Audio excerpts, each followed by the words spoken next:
Hello प्यारे साथियों, कैसे हो आप सभी लोग। आशा करते हैं आप सभी लोग अच्छे होंगे, कल से बेहतर होंगे और दुगने उत्साह से अपनी स्टडी में लगे हुए होंगे। तो आज की अपनी इस क्लास में हम जो हमारा रेलवे है, रेलवे में अभी एनटीपीसी का एग्जाम होने वाला है और ग्रुप डी का एग्जाम भी होने वाला है, उससे संबंधित साइंस और जीके के प्रश्नों का एनालिसिस बहुत ही धांसू तरीके से करने वाले हैं। तो आइए स्टार्ट करते हैं। देखिए पहला क्वेश्चन, अनुच्छेद 32 के तहत सर्वोच्च न्यायालय किस अधिकार क्षेत्र में रिट जारी कर सकता है? केवल कानूनी अधिकार, केवल मौलिक अधिकार के प्रवर्तन के लिए, मानवाधिकारों के उल्लंघन, सामान्य मामले, उपरोक्त सभी। तो देखिए इसका राइट आंसर क्या होगा।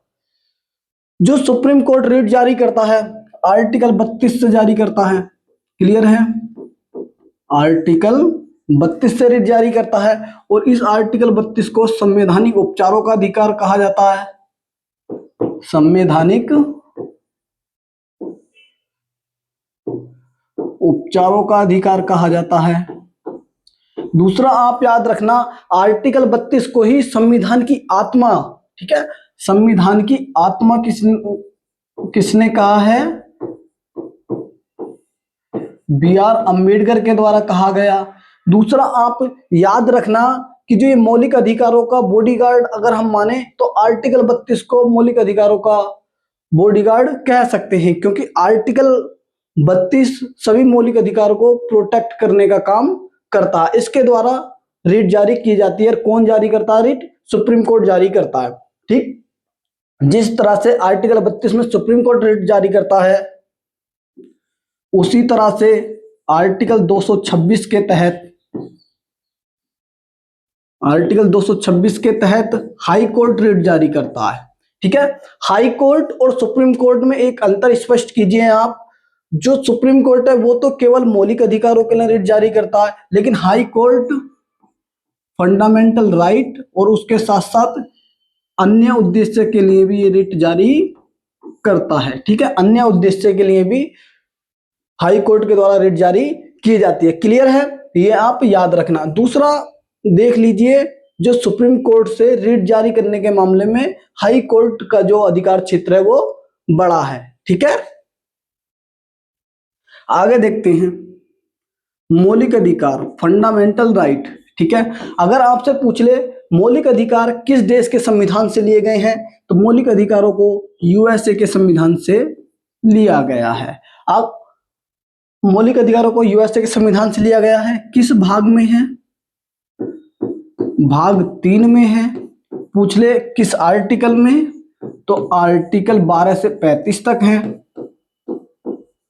12 से 35 तक है। और जब हमारा संविधान लागू हुआ था उस समय पर कितने मौलिक अधिकार थे? 7 मौलिक अधिकार थे।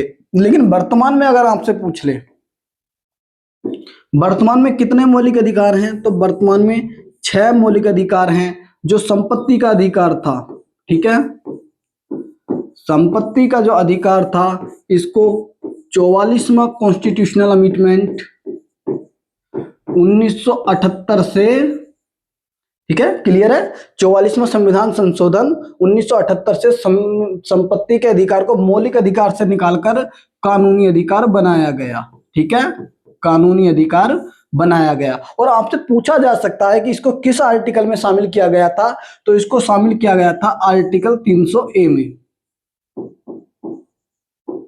आर्टिकल 300A में मौलिक अधिकारों को शामिल किया गया था। क्लियर है? चलिए आगे चलते हैं।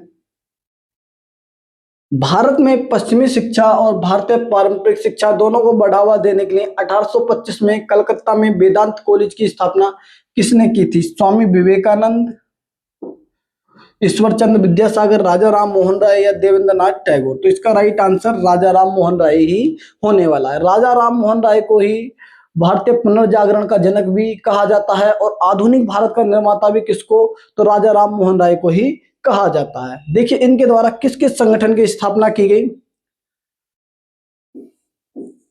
1815 में आत्मीय सभा की स्थापना की थी।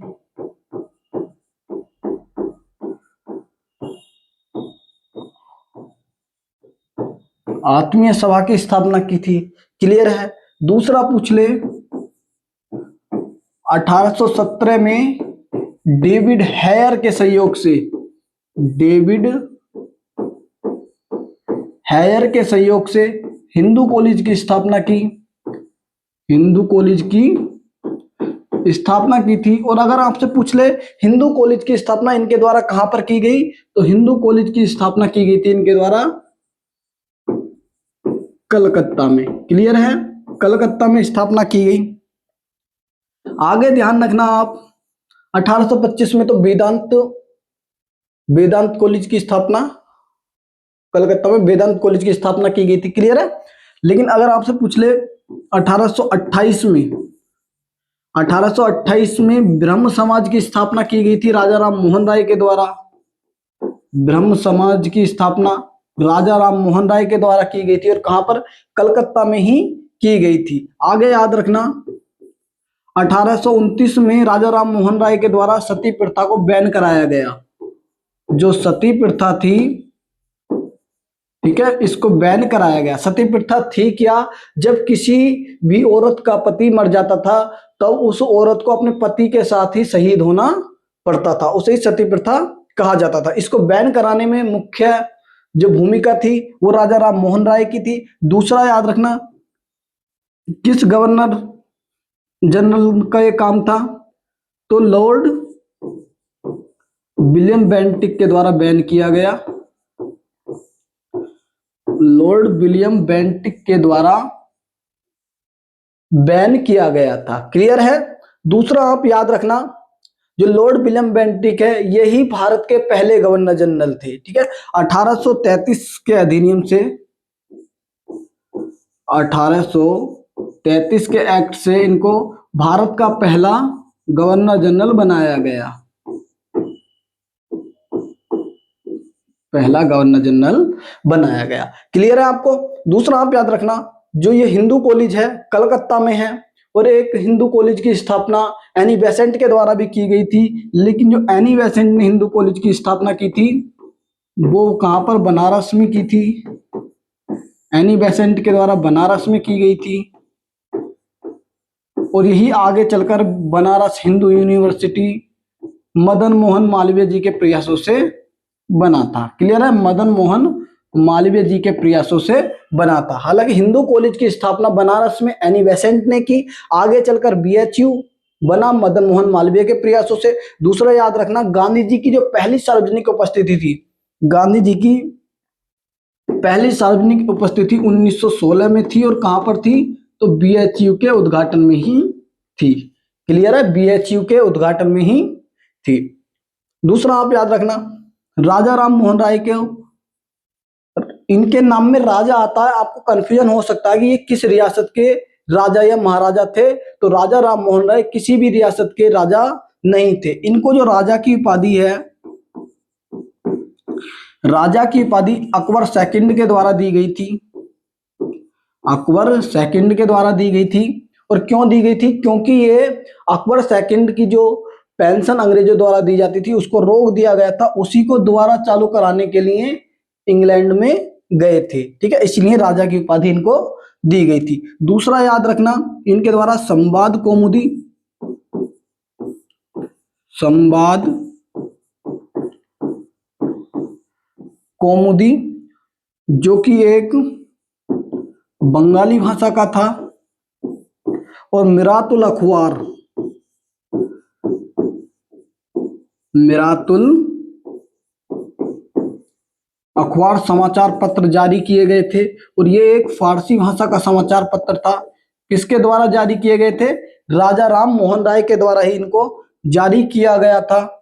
दूसरा आपको याद रखना है, जो राजा राम मोहन राय हैं इनके द्वारा ये तो समाचार पत्र चलाई गए। आपसे पूछा जा सकता है कि राजा राम मोहन राय की मृत्यु कहां पर हुई थी, क्योंकि इनकी मृत्यु भारत के बाहर हुई थी। और कहां पर हुई थी, ब्रिस्टन इंग्लैंड में हुई थी, ब्रिस्टन इंग्लैंड में इनकी डेथ हुई थी। क्लियर है, याद रखना आप। दूसरा एक क्वेश्चन आपको कंफ्यूजन हो सकता है, मान लीजिए 1817 में कलकत्ता में हिंदू कॉलेज की स्थापना की गई। लेकिन आपसे पूछ ले जो भारत की पहली आधुनिक यूनिवर्सिटी थी वो कौन सी थी, तो जो भारत की पहली आधुनिक यूनिवर्सिटी थी वो थी कलकत्ता यूनिवर्सिटी। ठीक है, कलकत्ता यूनिवर्सिटी थी। और कब उसकी स्थापना की गई थी? 1857 में स्थापना की गई थी। अब कंफ्यूजन क्या होगा, मान लीजिए 1817 में तो इसकी स्थापना हुई है और वो 1857 में, तो पहली कैसे हुई, है ना, कलकत्ता यूनिवर्सिटी पहली कैसे हुई? तो पहली ऐसे हुई क्योंकि ये हिंदू कॉलेज है। और बात करें हम उसकी तो 1857 में जिसकी स्थापना हुई थी वो क्या था, एक यूनिवर्सिटी थी। और कहां पर? कलकत्ता में। और उसके बाद कलकत्ता 1857 में ही बॉम्बे और मद्रास में भी यूनिवर्सिटी खोली गई थी। क्लियर है? आगे चलते हैं। फास्फोरस तत्व को प्रदर्शित करने के लिए किस परमाणविक प्रतीक का उपयोग किया जाता है? देखिए, फास्फोरस के लिए पी से इसको डिनोट किया जाता है। 15 क्या होता है? परमाणु क्रमांक। फास्फोरस का परमाणु क्रमांक 15 होता है। और ये इसका जो सफेद फास्फोरस होता है बहुत ही अधिक अभिक्रियाशील होता है। ठीक है, सफेद फास्फोरस बहुत ही अधिक अभिक्रियाशील होता है। और ये इसीलिए इसको पानी में डुबोकर रखा जाता है, पानी में डुबोकर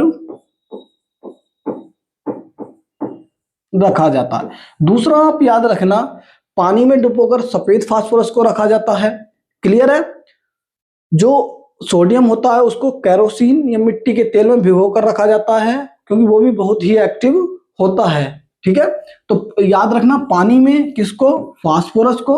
और सोडियम की बात करें तो इसको केरोसिन में डुबोकर रखा जाता है। क्लियर है? दोनों का कंफ्यूजन क्लियर करना है यहीं पर। आगे देखिए। ठीक, और जो लाल लाल फास्फोरस होता है, लाल फास्फोरस जो हमारी माचिस होती है ना, माचिस, माचिस में जो रगड़ने वाली सतह होती है, मतलब तिल्ली को इस तरह से रगड़ने वाली जो सतह होती है उस पर इसी का इस्तेमाल किया जाता है। आगे याद रखना, तो जो ये फास्फोरस है, फास्फोरस से ही हमारी जो हड्डियां होती हैं, ठीक है, बोन और जो दांत होते हैं कैल्शियम फास्फेट फास्फेट के ही बने होते हैं। क्लियर है? कैल्शियम फास्फेट के ही बने होते हैं। अर्थात कहने का मतलब हमारा ये है कि हड्डियों में कैल्शियम के बाद दूसरा सर्वाधिक मात्रा में कौन सा तत्व पाया जाता है? तो फास्फोरस ही पाया जाता है। क्लियर है? फास्फोरस ही पाया जाता है। आगे याद रखना, आपने पुराने जमाने में देखा होगा जब शमशान घाट से रात के समय गुजरते थे लोग, तो उसमें वहां पर उन्हें आग जलती दिखाई देती थी और वो उसको क्या मान लेते थे? उसको मान लेते कि ये भूत का चक्कर है, भूत आ गए वहां पर। तो ऐसा नहीं था, क्योंकि शमशान घाट में जब हड्डियों में फास्फोरस पाया जाता है और जब वो हवा के संपर्क में आता है, हवा से अभिक्रिया करके फास्फोरस अधिक अभिक्रियाशील है तो वो जलने लगता था और आग प्रज्वलित हो जाती थी। ठीक है, इसका जो साइंटिफिक रीजन है वो ये है कि फास्फोरस हवा से अभिक्रिया करके जलने लगता था, ना कि वो कोई भूत थे। क्लियर है? दूसरा याद रखना, फास्फिन गैस के बारे में, फास्फिन गैस के बारे में सबसे पहला क्वेश्चन तो आपसे पूछा जा सकता है, इससे सड़ी हुई मछली जैसी गंध आती है, सड़ी हुई मछली जैसी गंध आती है। और दूसरा, इसका इस्तेमाल किसमें किया जाता है? तो जो समुद्री जहाज होते हैं, समुद्री जहाजों द्वारा इसका इस्तेमाल किया जाता है। ये भी आप याद रखना। नेक्स्ट, अगर आपसे पूछ ले जो चूहा मार दवा होती है जिंक फास्फाइड, ठीक है, उसमें भी क्या पाया जाता है? तो उसमें भी आपका फास्फोरस ही पाया जाता है।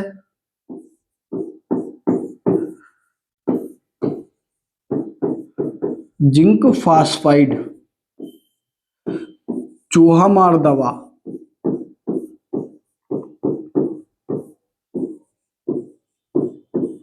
क्लियर है आपको?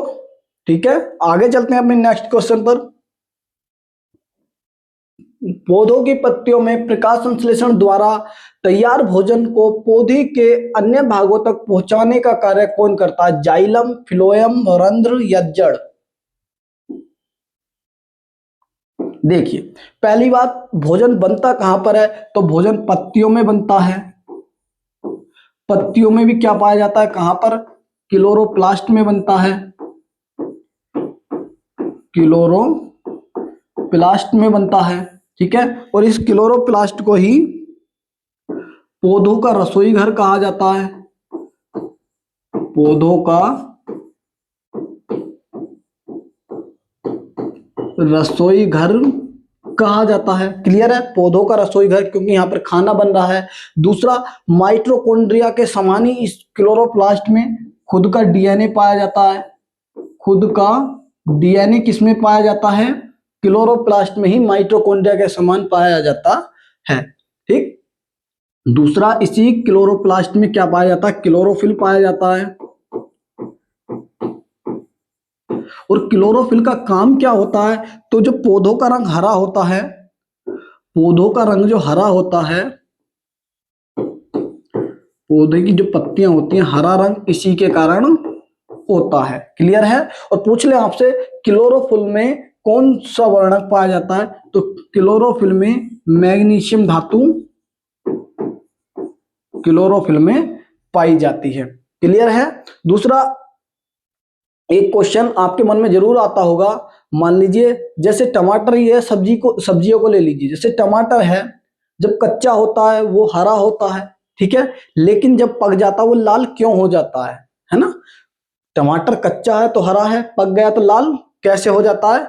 तो उसके कई रीजन है। एक तो टमाटर जब पक जाता है, लाइकोपिन के कारण लाल रंग होता है उसका, ठीक है, लाइकोपिन के कारण। लेकिन मोस्ट रीजन इसका वो क्या होगा?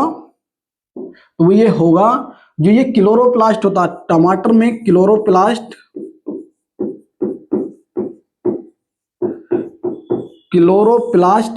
क्रोमोप्लास्ट में परिवर्तित हो जाता है। क्रोमोप्लास्ट में परिवर्तित हो जाता है। और इसी क्रोमोप्लास्ट की वजह से ही जो फलों का रंग है वो नारंगी या लाल या पीला हो जाता है, यानी अन्य रंग के हो जाते हैं, हरे रंग को छोड़कर। क्लियर है? ठीक है। तो अब देखिए, पौधों की पत्तियों में प्रकाश संश्लेषण है ना। और दूसरा, क्लोरोफिल का एक काम और होता है, ये जो सूर्य का प्रकाश होता है, सूर्य की रोशनी को सोखता है। सूर्य रोशनी को सोखने का काम किसके द्वारा? क्लोरोफिल के द्वारा ही किया जाता है। ठीक है, डाउट क्लियर है कोई? ठीक है, कोई डाउट हो तो बताना आप। अब देखिए, पौधे में जो खाना बनेगा कहां पर बन रहा है? पत्तियों में बनना। पत्तियों में भी कौन बना रहा है? क्लोरोप्लास्ट बना रहा है। क्लोरोप्लास्ट में भी क्लोरोफिल क्या कर रहा है? सूर्य की उष्मा को सोख रहा है, ठीक है। और क्लोरोफिल में मैग्नीशियम धातु पाई जाती है। क्लियर? खाना बना, इसको फिलोएम फिलोएम पौधे के सभी भागों तक पहुंचाता है। पौधों के सभी भागों तक, ऊपर नीचे हर जगह, सभी जगह तक पहुंचाता है। क्लियर है? लेकिन अगर जाइलम पूछ ले, देखिए फिलोएम में एफ आ रहा है, तो एफ से फूड से आप इसको ध्यान रख सकते हैं। लेकिन जाइलम का क्या काम होता है? तो जाइलम केवल पौधों की जड़ों से खनिज और जल को लेकर ऊपर की तरफ जाता, ना कि नीचे आता। ठीक है, तो जल और खनिज लवणों का परिवहन, खनिज लवण का परिवहन किसके द्वारा? जाइलम के द्वारा किया जाता है। और कहां पर किया जाता है? ऊपर की ओर किया जाता है। क्लियर है आपको?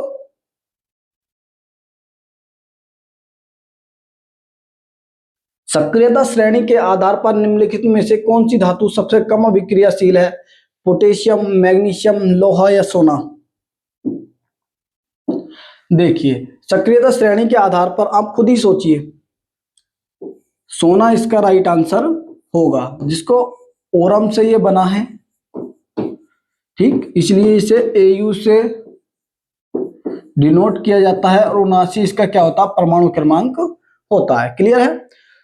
सबसे कम अभिक्रियाशील क्यों है? क्योंकि आपने देखा होगा वर्षों पूर्व जो हमारे बाप दाताओं ने असरफियां और जो भी सोना चांदी दाब कर रखे थे, उसमें चांदी का तो एक बार को रंग थोड़ा कन्वर्ट हो गया होगा, लेकिन सोना जैसा 100 साल पहले चमक रहा था वैसा ही वर्तमान में भी चमकता होगा, क्योंकि सोना किसी के साथ भी अभिक्रिया नहीं करता है, किसी के साथ भी अभिक्रिया नहीं कर सकता, ना ही किसी एसिड के साथ करता, लेकिन हाँ इसको घोला जा सकता है।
ठीक है, क्लियर है?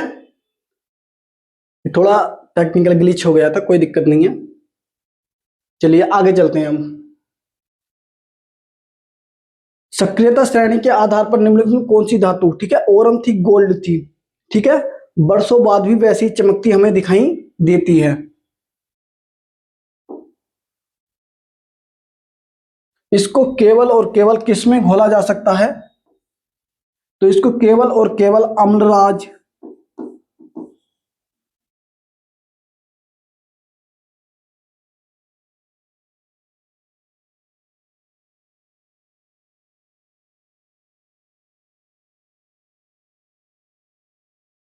मक्खी भी पता नहीं बड़ा, ठीक है, अम्लराज,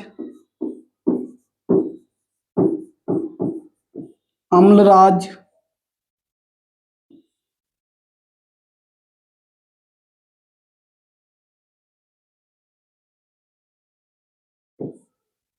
या एक्वारेजिया। क्लियर है? एक्वारेजिया में घोला जाता है, और ये होता क्या है? तो अम्लराज या एक्वारेजिया HCl और HNO3 का मिश्रण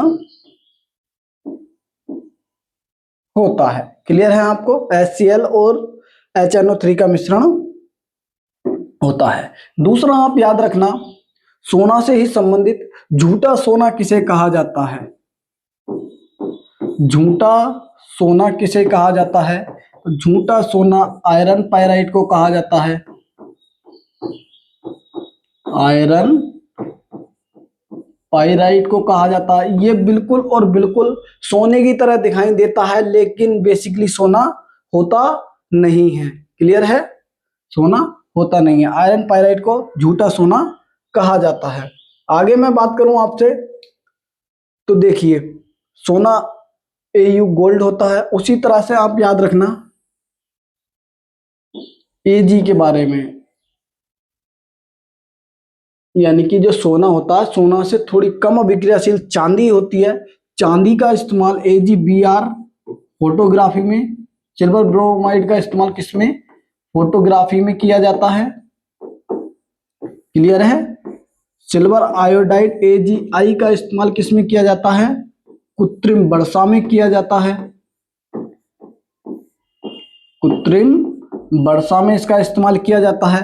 और अगर आपसे पूछ ले AgNO3 सिल्वर नाइट्रेट, ठीक है, सिल्वर नाइट्रेट का इस्तेमाल किसमें किया जाता है? तो सिल्वर नाइट्रेट याद रखना, जो चुनावी स्याही होती है, सिल्वर नाइट्रेट का इस्तेमाल चुनावी स्याही में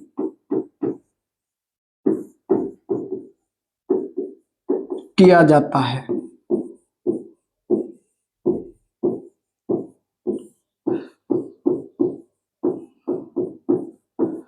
सिल्वर नाइट्रेट, ठीक है, जो हमारी उंगली पर लगाई जाती है बोर्ड डालते समय, ठीक है, इसका इस्तेमाल इसमें किया जाता है। भारत के पूर्वी तटीय मैदान का विस्तार कहां से कहां तक है? गुजरात से केरल तक, कन्याकुमारी से पश्चिम बंगाल तक, गोवा से कन्याकुमारी तक, कच्छ के रण से उड़ीसा तक। तो देखिए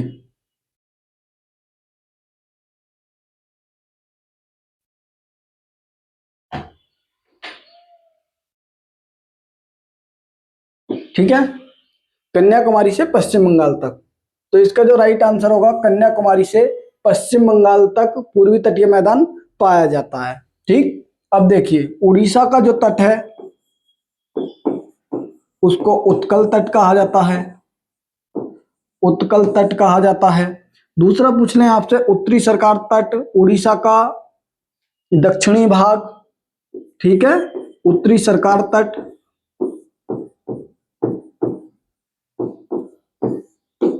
उड़ीसा का दक्षिणी भाग और आंध्र प्रदेश के पूर्वी भाग,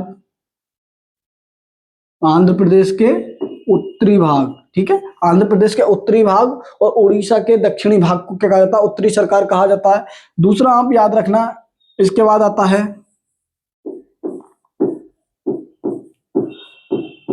कोरोमंडल तट।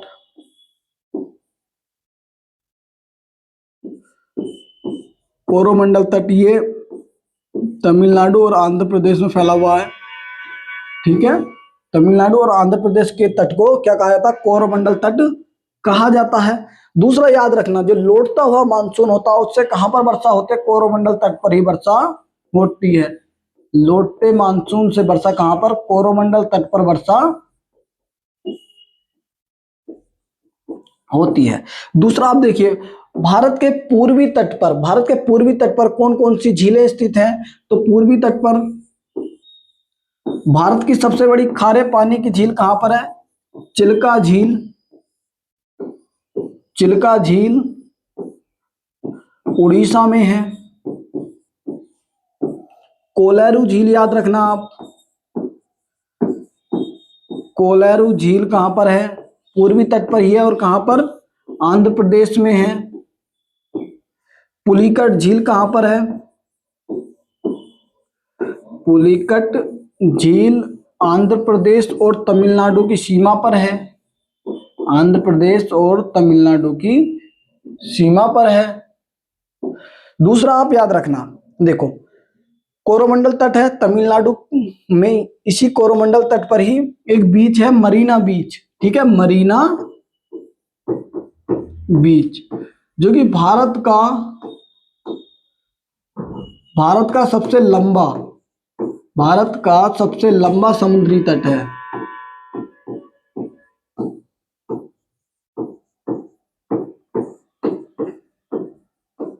समुद्री तट, ठीक है, समुद्री तट और समुद्री तट रेखा में आप अंतर समझ लेना।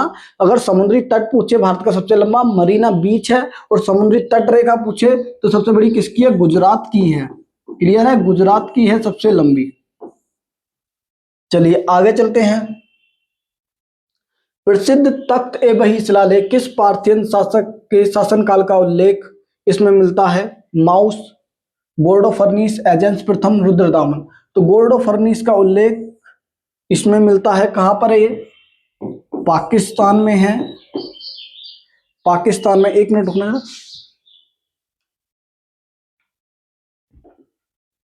पाकिस्तान में है, और पाकिस्तान में भी कहां पर, खैबर, खैबर क्षेत्र में, और जो मर्दान है, मर्दान जगह पर ये है। पूछ ले किस भाषा में है, तो खरोष्टी, खरोष्टी लिपि का इसमें इस्तेमाल किया गया है, ठीक है, गोल्डो फर्निस का है। और अगर पूछ ले पार्थियन का संबंध कहां से है, तो पार्थियन या पहलव, इन्हें पहलव भी कहा जाता है, इनका संबंध बेसिकली ईरान से है, ईरान से इनका संबंध है। दूसरा अगर आपसे पूछ ले कि भारत में इसकी स्थापना किसके द्वारा की गई थी, तो भारत में माउस इसको इसका संस्थापक माना जाता है, माउस को संस्थापक माना जाता है। क्लियर है आपको, ठीक है। और इसी गोर्डो फर्निस के समय पर अगर आपसे पूछे भारत में आने वाले पहले ईसाई मिशनरी कौन थे, तो सेंट थॉमस,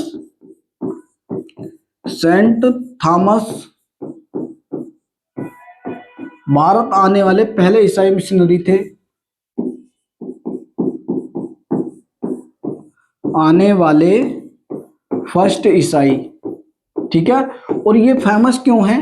क्योंकि सेंट थॉमस गोर्डो फर्निस के शासनकाल में ही भारत आए थे, गोर्डो फर्निस के शासनकाल में ही ये भारत आए थे। क्लियर है? चलते हैं अगले क्वेश्चन पर। एक ध्वनि तरंग की चाल 320 मीटर पर सेकंड है। यदि इस तरंग की तरंग दैर्ध्य 0.4 मीटर है तो इस तरंग की आवृत्ति कितनी होगी? देखिए, तरंग की चाल v कितना दे रखा? 320 मीटर पर सेकंड। यदि इस तरंग की तरंग दैर्ध्य है, ठीक है, लैम्डा दे रखा हमें कितना? 0.4 एम। और हमसे पूछा क्या? तो इस तरंग की आवर्ती फ्रीक्वेंसी हमको ज्ञात करनी है। तो आपको एक फार्मूला याद रखना है, v is equal to F into lambda. Clear है? अब हमें निकालना क्या? ये देखिए, हमें निकालना है एफ, फ्रीक्वेंसी निकालनी है। तो v के अपोन में लैम्डा पहुंच जाएगा। अब देखिए v कितना दे रखा है? 320 और अपोन में 0.4, ये हटाएंगे 0 बढ़ जाएगा, 4 अट्ठे 32, 800 हर्ट्ज हमारा राइट आंसर आ जाएगा। 800 हर्ट्ज राइट आंसर आ जाएगा। चलिए आगे चलते हैं। निम्नलिखित में से कौन सा एक ग्रहण या ओलाफैक्टरी इंडिकेटर नहीं है? प्याज, वेनिला अर्क, लौंग का तेल या लिटमस पेपर? तो देखिए, ग्रहण सूचक होते क्या हैं? जो ओलाफैक्टरी इंडिकेटर है, ये क्या होते हैं? तो ये होते हैं जिन्हें हम अपनी नाक से सूंघकर बता सकते हैं। ठीक है, इनकी गंध नाक से सूंघी जा सकती है, उसको ओलाफैक्टरी इंडिकेटर कहा जाता है। ठीक है, जैसे प्याज का रस होता है, इसमें नींबू में यानी एसिड में इसकी गंध सेम रहती है, एसिड में गंध सेम रहेगी। लेकिन यदि इसमें क्षार, मान लीजिए साबुन का पानी या चूना मिला दें, साबुन का पानी या चूना मिला दें, दोनों में से कोई एक चीज मिला दें, तो इसकी जो गंध है वो गायब हो जाती है, गंध गायब हो जाती है। ठीक है, ऐसे ही वेनिला अर्क होता है। वेनिला अर्क का क्या काम है? तो इसका काम खुशबू देने का काम होता है। जैसे पेस्ट्री होती है ना, पेस्ट्री में इसका इस्तेमाल किया जाता है, आइसक्रीम में इसका इस्तेमाल किया जाता है। इसका भी यही सिस्टम है। ठीक है, एसिड में सेम रहता है, लेकिन अगर क्षार मिला दें तो क्षार में इसकी जो सुगंध है वो गायब हो जाएगी, सुगंध गायब हो जाएगी। उसी तरह से लौंग का तेल है सेम। ठीक है, सेम लौंग का तेल है। और कहने का मतलब ये है कि हम अपनी नाक से सूंघकर इनको पता लगा सकते हैं कि ये ओलाफैक्टरी इंडिकेटर हैं या नहीं है। क्लियर है?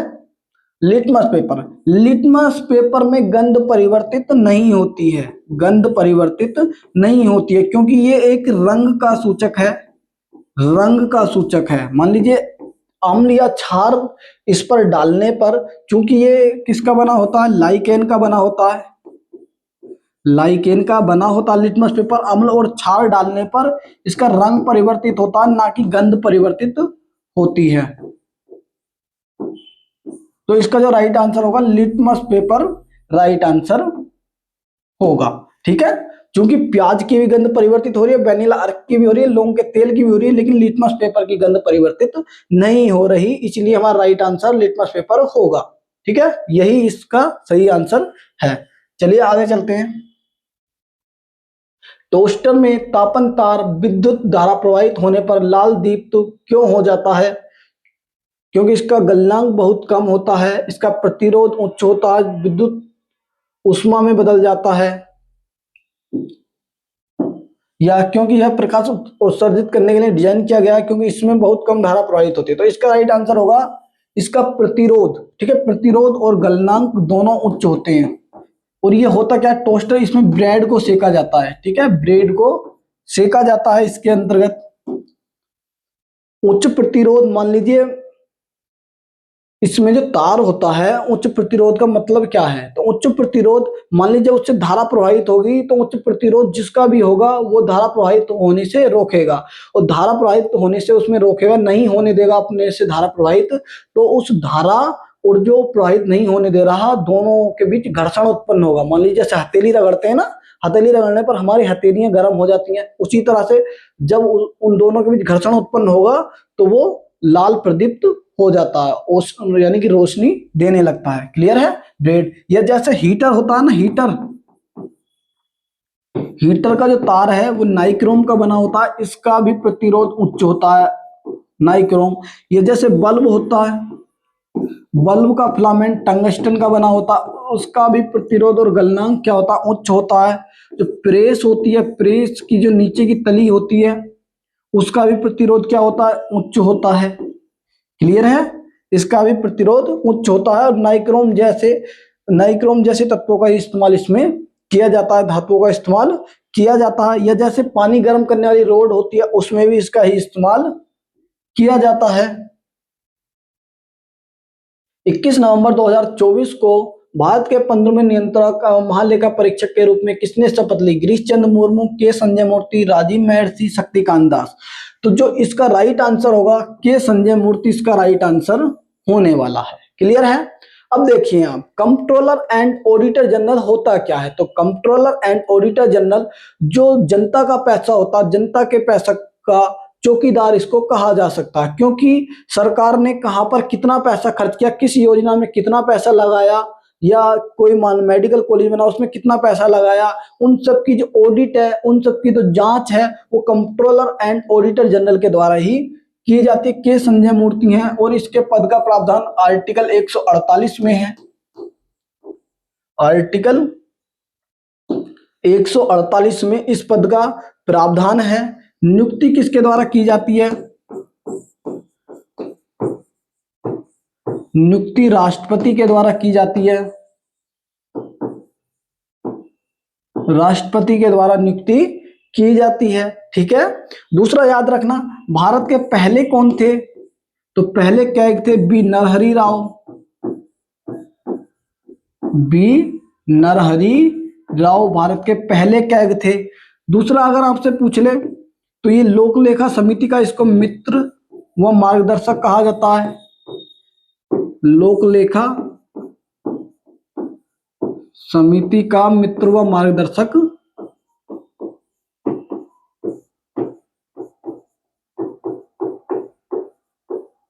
मित्र व मार्गदर्शक लोक लेखा समिति का इसको कहा जाता है। लोक लेखा समिति संसदीय समिति है एक। ठीक है? इसमें पूछना आपसे टोटल कितने? तो टोटल 22 मेंबर होते हैं। 22 में भी 15 लोकसभा से होते हैं और 7 राज्यसभा से मेंबर होते हैं। 7 राज्यसभा से मेंबर होते हैं। और लोक लेखा समिति का जो अध्यक्ष होता है, सदन में जो विपक्षी दल का नेता होता है, ठीक है, लोकसभा में जो विपक्ष का नेता होता है, उसको इसका अध्यक्ष बनाया जाता है। और इसका कार्यकाल पूछे, लोक लेखा समिति का कार्यकाल 1 साल इसका कार्यकाल होता है। दूसरा आप याद रखना आर्टिकल 151 के बारे में। आर्टिकल 151 के तहत जो नियंत्रक एवं महालेखा परीक्षक होता है वो अपनी रिपोर्ट किसको सौंपेगा, इसका प्रावधान किया गया है। यदि केंद्र से संबंधित है तो प्रेसिडेंट को रिपोर्ट सौंपता है, प्रेसिडेंट को रिपोर्ट सौंपता है। और राज्य से संबंधित है तो गवर्नर को रिपोर्ट ये देता है। आर्टिकल 151 में वार्षिक प्रतिवेदन इसको कहा जाता है।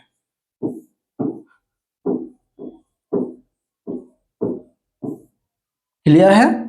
चलिए आगे चलते हैं। सोरा चित्रकला जो अपनी अनूठी शैली और भित्ति चित्रों के लिए प्रसिद्ध है, भारत के किस राज्य में है? मध्य प्रदेश, महाराष्ट्र, उड़ीसा या बिहार? तो ये उड़ीसा की है और उड़ीसा की ही पट्टचित्र कला भी कहाँ की है? उड़ीसा की है। और इसी के ही जैसी सोरा है लेकिन थोड़ा मोड़ा उसमें डिफरेंस है, बार्ली पेंटिंग। बार्ली पेंटिंग अगर आपसे पूछे कहाँ की है, महाराष्ट्र की है बार्ली पेंटिंग। उसके बाद आपसे पूछ ले बार्ली पेंटिंग, मधुबनी पेंटिंग आपसे पूछ ले, मधुबनी पेंटिंग कहाँ की है? बिहार की है। और इसे ही मिथिला आर्ट, मधुबनी पेंटिंग को ही मिथिला आर्ट के नाम से भी जाना जाता है।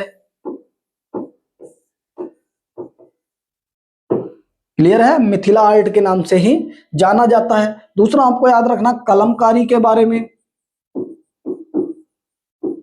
कलमकारी पेंटिंग कहाँ की है? आंध्र प्रदेश की है। दूसरा आपको कलमकारी, चिकनकारी और फूलकारी में कंफ्यूजन ना हो, यहीं पर नोट कीजिए। ठीक है, चिकनकारी कहाँ की है? ये कढ़ाई की है एक। चिकनकारी ये यूपी में, और यूपी में भी कहाँ की? तो लखनऊ की है, नवाबों का शहर लखनऊ। क्लियर है। दूसरा फूलकारी, फूलकारी के बारे में भी याद रखना, फूलकारी पंजाब की है। क्लियर है। और दूसरा आप याद रखना थांगका के बारे में याद रखना, थांगका कहाँ की एक आर्ट है?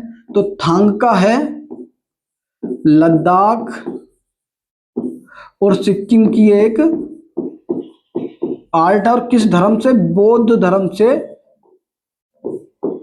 संबंधित है। दूसरा थांगका की तरह ही एक थांगटा है, थांगटा में आप कंफ्यूज बिल्कुल मत होना, थांगका एक ये पेंटिंग की एक कला है, लेकिन जो थांगटा है वो एक मार्शल आर्ट है। और कहाँ की है? तो थांगटा कहाँ की है? मणिपुर की है मार्शल आर्ट। क्लियर है। जैसे कलारीपट्टू केरल की है और चिलम्बम तमिलनाडु के, उसी तरह से थांगटा मणिपुर की है।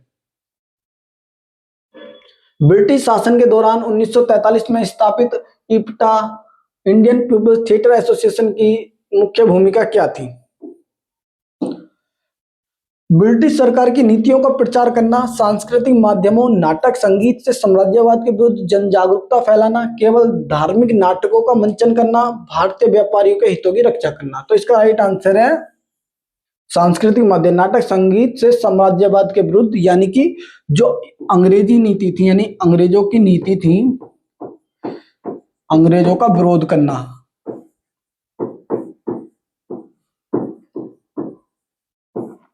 विरोध करना। और इसकी जो स्थापना है 1943 में की गई थी, 25 मई 1943 में स्थापना की गई थी। और कहां पर? मुंबई में स्थापना की गई थी, ये भी आप याद रखना। 1943 में मुंबई में स्थापना की गई थी, और इसकी स्थापना किसी एक व्यक्ति ने ना करके बहुत सारे लोगों ने इसमें योगदान उनका रहा है। ठीक है। और इप्टा का काम क्या था? तो इप्टा का काम था अपने नाटक और अपने लोक गायन के माध्यम से अंग्रेजों की नीतियों का विरोध करना। क्लियर है। ठीक। दूसरा आप बताइए मुझे, सारे जहां से अच्छा हिंदुस्तान हमारा किसने लिखा है? तो सारे जहां से अच्छा हिंदुस्तान हमारा किसने लिखा? बताइए कमेंट बॉक्स में बता दीजिए। सारे जहां से अच्छा हिंदुस्तान हमारा,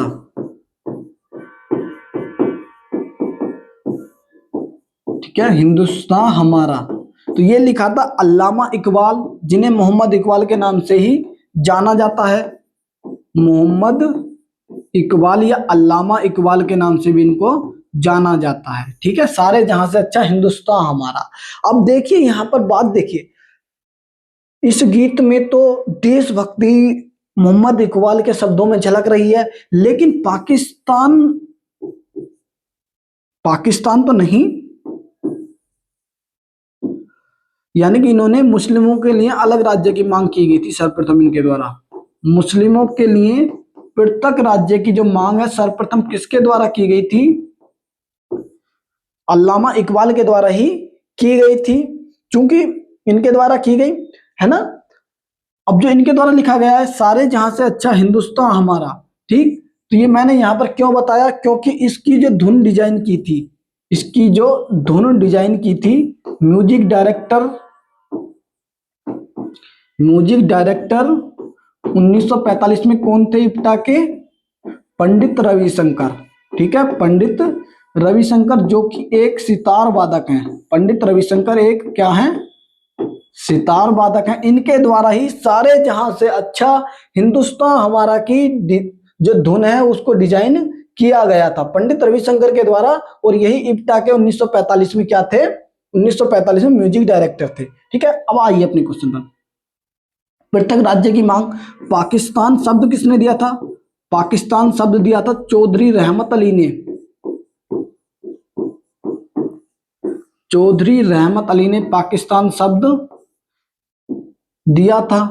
दूसरा याद रखना, पाकिस्तान की जो औपचारिक मांग है वो किसके द्वारा, तो पाकिस्तान की औपचारिक मांग 1940 के अधिवेशन में किसके द्वारा, मोहम्मद अली जिन्ना के द्वारा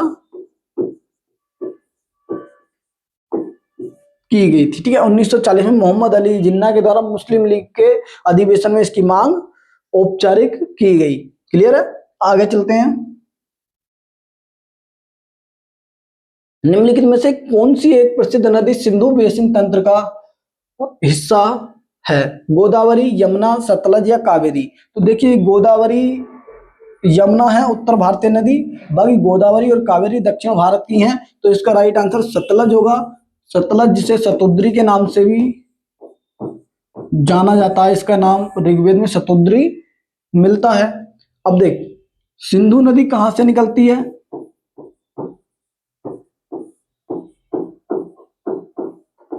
सिंधु नदी तिब्बत में, ठीक है, तिब्बत में मानसरोवर झील के पास, मानसरोवर झील के पास से बोखरचू हिमनद से निकलती है, बोखरचू हिमनद से ये निकलती है। दूसरा, तिब्बत में सिंधु नदी को सिंगी खंबान के नाम से, सिंगी खंबान के नाम से जाना जाता है। ठीक है, क्लियर है आपको, सिंगी खंबान के नाम से जाना जाता है। और भारत में आती है, फिर उसके बाद इसकी सहायक नदियां देखिए, झेलम, चिनाब, राबी, ब्यास, सतलज, ये सब इसमें लेफ्ट हैंड यानी कि बाईं तरफ से मिलती हैं। क्लियर है, और दाईं तरफ से कौन सी नदी, तो गिलगित, गिलगित नदी, श्योक नदी, इसमें कहां से, दाईं तरफ से मिलती हैं। ठीक है, ये इसकी सहायक नदियां, इनको याद रखना। झेलम को क्या कहा जाता था, चिनाब को क्या कहा जाता था, राबी को ऋग्वेद में क्या कहा जाता, देखिए सब। सतलज को तो मैंने बताया आपको शतुद्री कहा जाता था ऋग्वेद में। क्लियर है, ब्यास को विपाशा,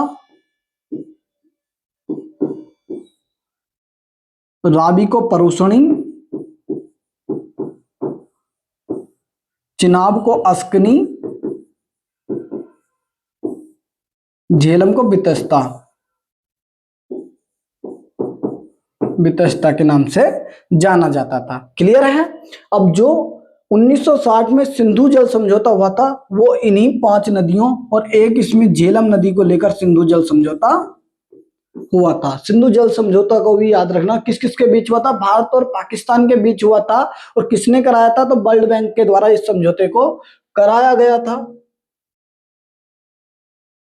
भारतीय संविधान के अनुसार यदि कोई भारतीय नागरिक स्वेच्छा से किसी विदेशी राज्य की नागरिकता प्राप्त कर लेता तो उसकी भारतीय नागरिकता पर क्या प्रभाव पड़ेगा, वह दोहरी नागरिकता का हकदार होगा, उसकी भारतीय नागरिकता बनी रहेगी लेकिन वह वोट नहीं दे पाएगा, उसकी भारतीय नागरिकता स्वतः ही समाप्त हो जाएगी, उसकी नागरिकता छोड़ने के लिए भारत सरकार से लिखित अनुमति लेनी होगी।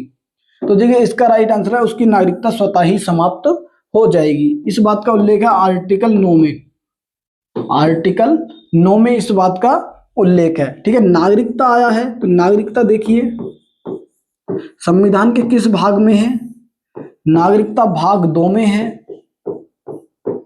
भाग 2 में है, आर्टिकल 5 से 11 तक है और भारत में एकल नागरिकता का प्रावधान है, एकल नागरिकता का प्रावधान है, ये भी आप याद रखना।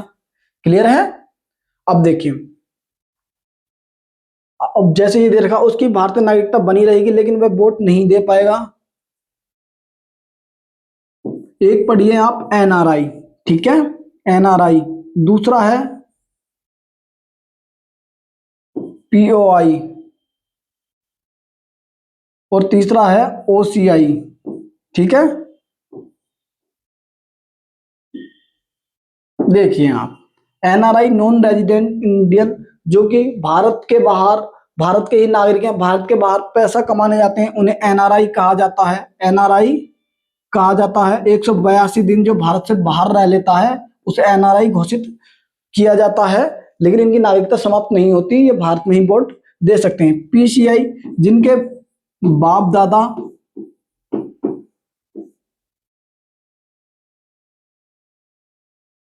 देखिए जरा थोड़ा कंफ्यूजन है।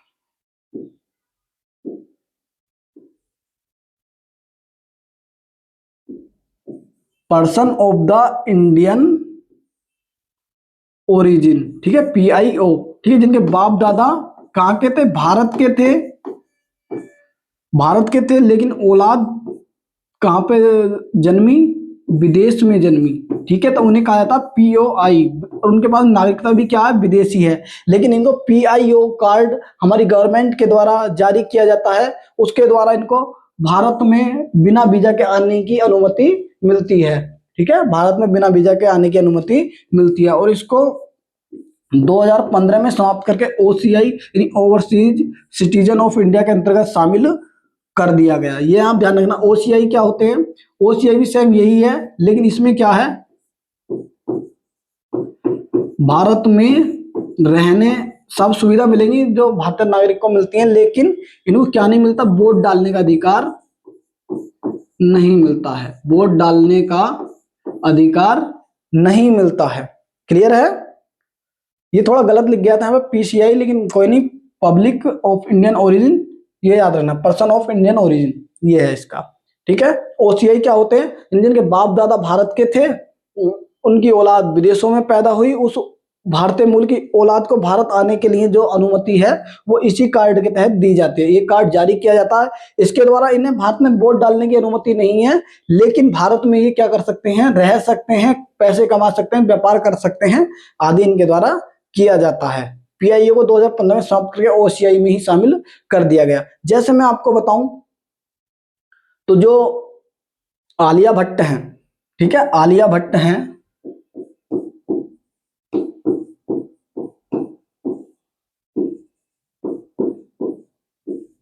आलिया भट्ट भारत में रह रही हैं, किस कार्ड के तहत, ओसीआई के तहत। इनके पास भारत की नागरिकता नहीं है, इन्होंने विदेशी नागरिकता प्राप्त कर लिया, और कहा कि ब्रिटेन की नागरिकता इनके द्वारा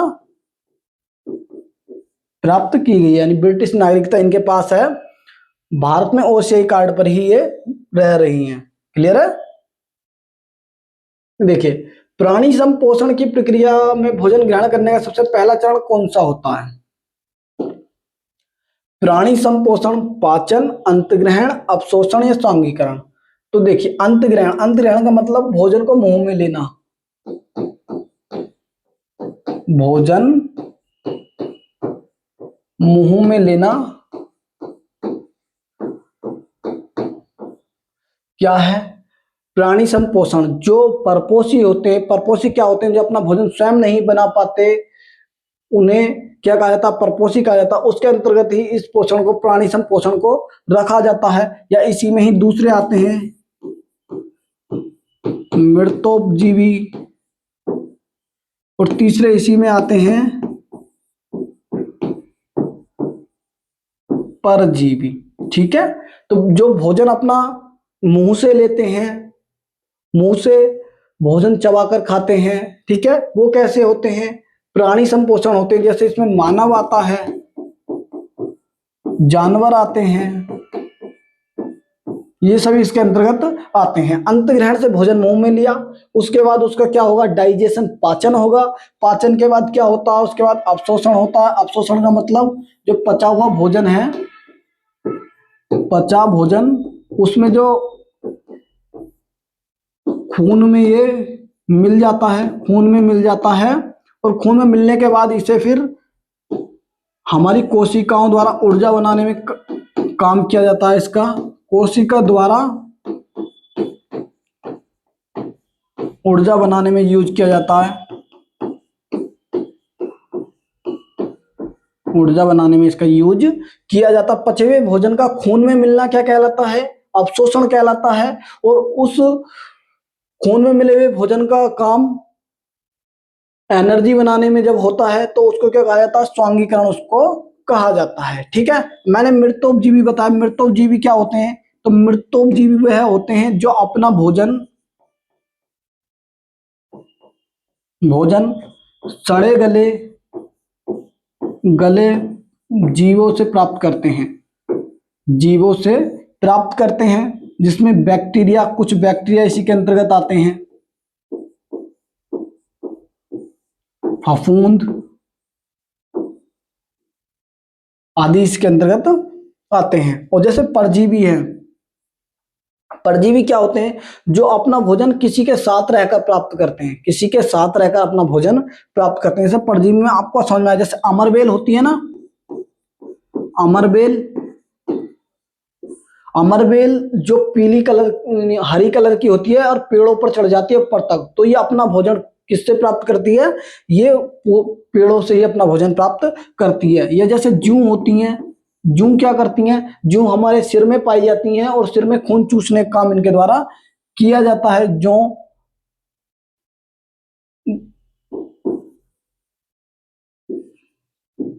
ठीक है, जूं होती है जैसे, ये सब परजीवी के उदाहरण, अमरबेल, जूं हो गई, यानी ये खून चूसकर अपना भोजन प्राप्त करते हैं, वो सभी क्या कहलाते हैं, परजीवी कहलाते हैं। आगे चलते हैं। 106वें संविधान संशोधन अधिनियम के तहत लोकसभा और राज्य विधानसभा में महिलाओं के लिए कितनी सीटें, 25%, 33%, 50% या 10%। तो 106वां संविधान संशोधन अभी 2023 में किया गया, 33% सीटें आरक्षित की गई हैं। इसके द्वारा आर्टिकल 330A और 330B इसके अंतर्गत जोड़ा गया है। ठीक है, आर्टिकल 330A और 330B जोड़ा गया। आर्टिकल 330 में वैसे है क्या, SC ST का लोकसभा में आरक्षण है, और आर्टिकल 332 में विधानसभा में SC ST का आरक्षण है। अभी महिलाओं का आरक्षण A और B में जोड़ दिया गया। क्लियर है? चलिए अब देखिए इनका आरक्षण। पंचायतों में महिलाओं के लिए कितनी सीटें आरक्षित हैं? ग्राम पंचायतों में महिलाओं के लिए 1/3 सीटें आरक्षित हैं। और किस आर्टिकल में लिखा? 243D में लिखा है। और पूछ ले अगर नगर पंचायत या नगर पालिका, नगर पंचायत में भी इतनी ही सीटें आरक्षित हैं, जिसमें SC ST भी आते हैं इसमें। ठीक है, 243D में SC ST का आरक्षण भी आता है। 243T में नगर पंचायतों में, जो नगर पालिका होते हैं, नगर निगम होते हैं, उनमें महिलाओं के आरक्षण की बात की गई है। पूछ ले कौन सा आर्टिकल है? 243T है। 106वां संविधान संशोधन है। देखिए 105वां अगर आपसे पूछ ले तो राज्यों को अपनी ओबीसी लिस्ट बनाने की शक्ति दी गई है। ओबीसी लिस्ट बनाने की शक्ति दी गई है। 104 पूछ ले तो इसके द्वारा SC ST का आरक्षण 10 वर्ष बढ़ाया गया था। 10 वर्ष आरक्षण बढ़ाया गया, ये यहाँ पे याद रखना। 103 पूछ ले, इकोनॉमिक वीकर सेक्शन को 10% आरक्षण है इसके अंतर्गत।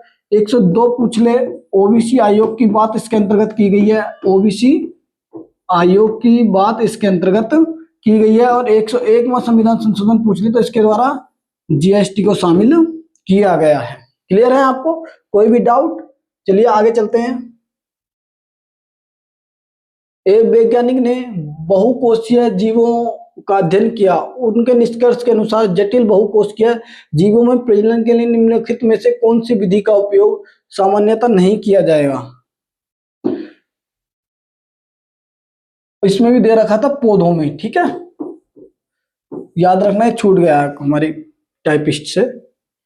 पुनर्जनन, रीजनरेशन, मुकुलन, द्विखंडन या बीजाणु समासन। तो इसमें जो इस्तेमाल है द्विखंडन का इस्तेमाल नहीं किया जाता। द्विखंडन क्या होता है? द्विखंडन के द्वारा कोई जीव बड़ा होकर 2 भागों में टूट जाता है। बड़ा होकर 2 भागों में टूट जाता है और 2 नए जीवों का निर्माण करता है। 2 नए जीवों का निर्माण करता है, जैसे अमीबा होता है। ठीक है, अमीबा होता है और ये पौधों में नहीं पाया जाता। अमीबा क्या होता है? जैसे बड़ा हो जाता है, बड़ा होने के बाद वो 2 भागों में टूट जाता है और 2 नए जीवों का निर्माण इससे होता है। इसको ही द्विखंडन कहा जाता है। ठीक है, पुनर्जनन, रीजनरेशन या पुनरुद्भवन किसे कहा जाता है? मान लीजिए जैसे छिपकली होती है ना, छिपकली की पूंछ कट गई, पूंछ कट गई, उस पूंछ का दोबारा आ जाना, दोबारा आना, इसे ही रीजनरेशन कहा जाता है। मानव शरीर में किस अंग की सबसे अधिक रीजनरेशन पाया जाता है? तो यकृत में सर्वाधिक पाया जाता है, यकृत में सर्वाधिक पाया जाता है। क्लियर है? और सबसे कम जो हमारी दिमाग की कोशिकाएं हैं उनमें सबसे कम पाया जाता है। मुकुलन की बात करें, मान लीजिए शरीर पर एक गांठ निकली, शरीर पर एक गांठ निकली, ठीक है, गांठ निकली और उस गांठ से एक नया जीव, जब वो गांठ बड़ी हुई उससे नया जीव बन गया, तो उसको क्या कहा जाता है? उसको ही मुकुलन कहा जाता है। क्लियर है? चलिए आगे चलते हैं। वर्तमान मार्च 2026 में भारत के रक्षा अनुसंधान एवं विकास संगठन के अध्यक्ष कौन हैं? Doctor Satish Reddy, Sameer B Kamath, S Somnath, Sanjay Murthy. Sanjay Murthy तो मैंने अभी बताया आपको, कंट्रोलर एंड ऑडिटर जनरल है। समीर बी कामत इसका राइट आंसर है। 1 जनवरी 1958 को 1 जनवरी 1958 को डीआरडीओ की स्थापना की गई थी। मुख्यालय कहां पर है? मुख्यालय दिल्ली में है। मुख्यालय कहां पर है? दिल्ली में इसका मुख्यालय है। दूसरा आप याद रखना, अगर आपसे पूछ ले, इस डीआरडीओ के द्वारा एक मिशन चलाया गया था, इंटीग्रेटेड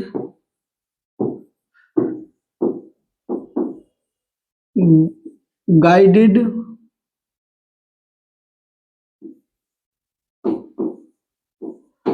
मिसाइल डेवलपमेंट प्रोग्राम। आपसे पूछ ले कब चलाया गया था, तो 1983 में इसको स्टार्ट किया गया था। और इसको लीड किसने किया था? तो इसको लीड किया था एपीजे कलाम के द्वारा लीड किया गया था। और पूछ ले इसी के तहत, इसी प्रोग्राम के तहत भारत में 5 मिसाइलें बनाई गई थी। 5 मिसाइलें जिन्हें आप याद कर सकते हो पटना से, ठीक है, पटना से उन्हें याद कर सकते हो। पृथ्वी, अग्नि,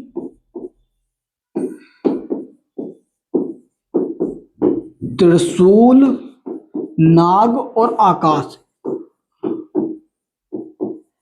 नाग और आकाश, ठीक है, पटना। दूसरा आपसे पूछ लिया, अगर भारत की पहली स्वदेशी मिसाइल कौन सी है? पृथ्वी मिसाइल भारत की पहली स्वदेशी मिसाइल है। भारत की पहली स्वदेशी मिसाइल कौन सी है? तो भारत की पहली स्वदेशी मिसाइल भी कौन सी है? पृथ्वी मिसाइल ही भारत की पहली स्वदेशी मिसाइल है। देखिए, वर्ष 2025 के लिए भारत का सर्वोच्च साहित्यिक सम्मान 60वां ज्ञानपीठ पुरस्कार किसे प्रदान किया जाए? गुलजार, जगतगुरु रामभद्राचार्य, विनोद कुमार शुक्ल, आर बैरामुथु। तो ये आर बैरामुथु को दिया जाएगा और इसकी घोषणा अभी मार्च में की गई है। मार्च 2026 में इसकी घोषणा की गई है, ये आप याद रखना। और ये 60वें नंबर का 59वां किसे दिया गया? विनोद कुमार शुक्ल को दिया गया था। और 58वां दो लोगों को दिया गया था, ठीक है। ज्ञानपीठ पुरस्कार की बात की जाए, ज्ञानपीठ अवार्ड 1961 में स्टार्ट हुआ था। 1961 में स्टार्ट हुआ, 1965 में पहली बार दिया गया। और किसे दिया गया था? मलयालम भाषा के लिए। मलयालम भाषा के लिए किसको दिया गया था? तो ये दिया गया था जी शंकर कुरूप को, जी शंकर कुरूप को। और अगर आपसे पूछ ले कितनी भाषाओं में दिया जाता है, तो टोटल 23 भाषाओं में दिया जाता है। जो 8वीं अनुसूची में 22 भाषाएं हैं और प्लस 1 इंग्लिश, ठीक है। इस तरह से टोटल 23 भाषाओं में इसको दिया जाता है। अगर आपसे पूछ ले पहली महिला कौन है, वुमेन कौन है, फर्स्ट वुमेन, आशापूर्णा देवी हैं। आशापूर्णा देवी हैं, ये आप याद रखना, पहली महिला है जिनको दिया गया था। दूसरा आप याद रखना, आशापूर्णा और अन्नपूर्णा में आपको कंफ्यूजन हो सकता है। अन्नपूर्णा का संबंध किससे है? इनका संबंध सुरबहार से है, सुरबहार से है। क्लियर है?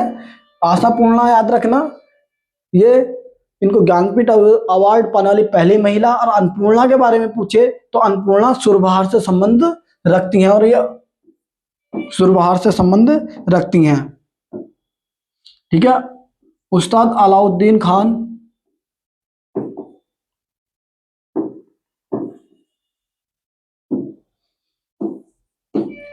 पंडित रविशंकर की पहली पत्नी थी ये।